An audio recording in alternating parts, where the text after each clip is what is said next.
I'm Chris McClure, and this is Module 1 for EDL 850, Government Control of Public Education. I'll start with some personal information. The first picture is of my wife, Chandra, and our two kids, Andrew and Hallie. Chandra and I will soon be celebrating our 25th wedding anniversary. She works at a dental practice in Salina. Andrew, after graduating from KU, just finished up his third year as a middle school science teacher in Baldwin City. And Hallie, after attending Bethany College here in Lindsborg, just completed her first year as a middle school and high school social studies teacher in Clay Center. The other picture is of our two dogs. They do not pose very well, even when they are being offered treats. My education, after a brief stint at Garden City Community College, I went to Ottawa University, where I received a bachelor's degree in accounting and played football, basketball, and baseball. After about 4 years working in Kansas City, I decided I wanted to go back and teach and coach. So I went to Sterling College, which was near my hometown of Lyons, and received my teacher certification during that 1 year. And then about early 2000s, I went to Wichita State University and received my master's in curriculum and instruction. I just completed my 26th year of teaching, my 23rd at Smoky Valley High School here in Lindsborg.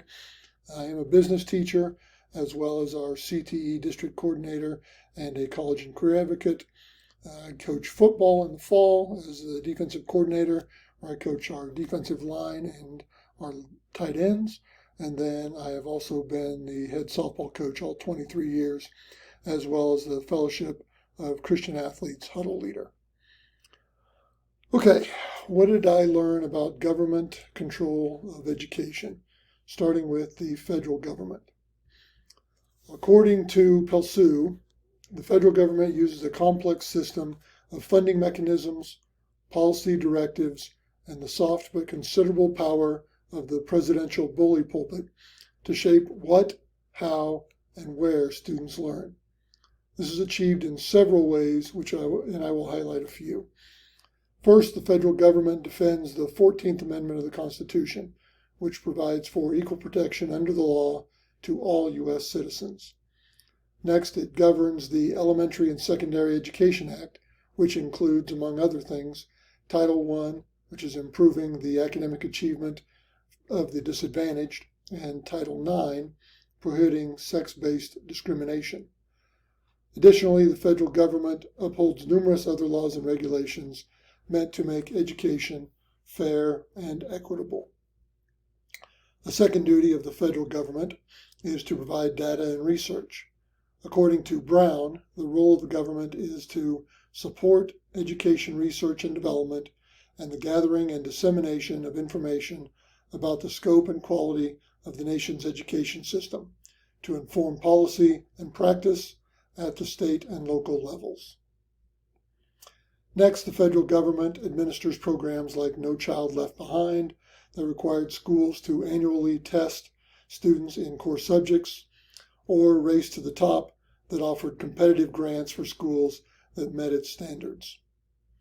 The federal government also provides funding for schools. While sources differ on the percentage of total funding for public education provided by the federal government, most are in the ballpark of the 10% reported by the Center for Public Justice. Often the funding is tied to federal programs that districts must abide by or complete. Lastly, the federal government works to assist states and local governments by helping them to improve their learning outcomes with programs such as Head Start, a program focused on early education. To quote the United States Department of Education website, their role is to promote student achievement and preparation for global competitiveness by fostering educational excellence and ensuring equal access. As for state control of education, I'll start with funding. State governments provide about half of public schools' operating costs. Elected state lawmakers determine the formula for funding schools.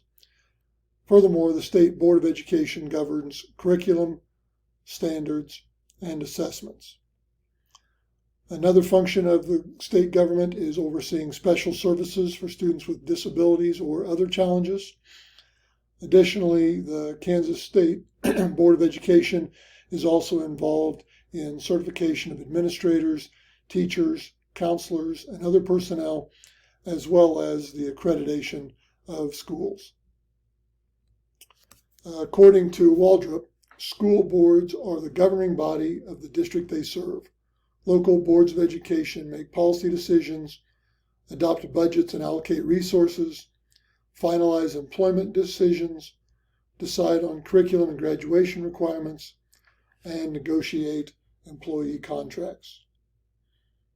The Smoky Valley Board of Education promotes the success and well-being of each student by adhering to our mission statement and other board policies.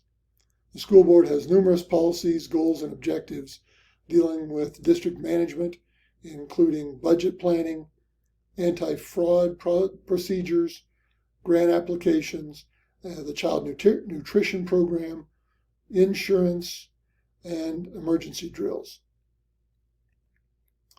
The district communicates with the public in a variety of methods, including the district website, social media platforms, the local newspaper, and monthly meetings that patrons may attend. As far as technology evaluation, I could not find a policy in our board handbook, but I do know that our district technology staff and building administration evaluate our technology and report to the board on an ongoing basis. The board uses numerous operation systems, including rules of order, voting method procedures, executive session, and board self-evaluations. And they have written policies for each of these on their website. With the help of the superintendent, administration, and staff, the Board of Education is regularly evaluating data and resources for school improvement and student development. I feel we are a very data-driven district and survey students, staff, parents, and the community often to inform our decisions. Lastly, the board has policies for academic achievement, for health and wellness, for student organizations, activities, and athletics, as well as for discipline, for attendance, dress code, and for suspension or expulsion. Personal experiences, I have not had much direct interaction with the federal government regarding education, other than adhering to the laws and policies set forth by their agencies, and when completing the FAFSA for loans for my kids when they were in college.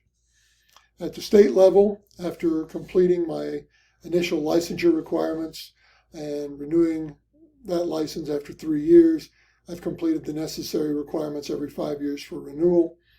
I have had significant interaction as the district CTE coordinator with the Kansas Department of Education, whether it's pathway applications or Perkins grants with the funding there for equipment purchases or professional development.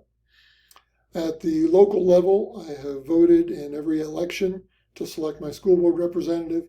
I have also presented to the school board on numerous occasions, whether it was for Perkins or pathways, something dealing with the CTE, or whether it was as my job as a business teacher or a coach, or with the college and career advocate job.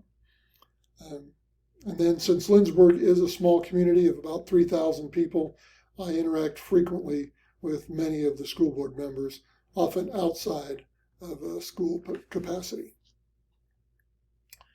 I have also included my standard correlation, which I will not read, and the relevancy